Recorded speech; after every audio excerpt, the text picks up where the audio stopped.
Hey guys, welcome to our channel. In this video, you will learn on how to order in Amazon using the cash on delivery.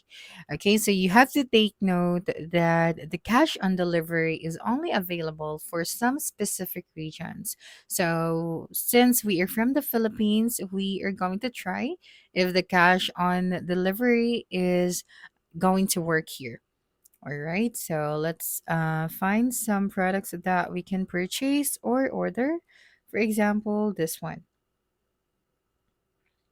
Okay, so let's buy this product. Okay, so we just have to search for a specific product. So, yeah, again, we are going to proceed with this one and click on the buy now option. Okay, and then once you're done, you just have to proceed it to the payment method. So click on the deliver to this address, and then right here you have your order total. Then here, this is where you can find the cash and delivery payment method.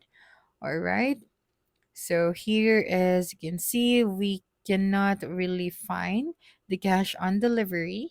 But if you find the cash on delivery payment method, then you are eligible or you are from a region where cash on delivery is eligible to use.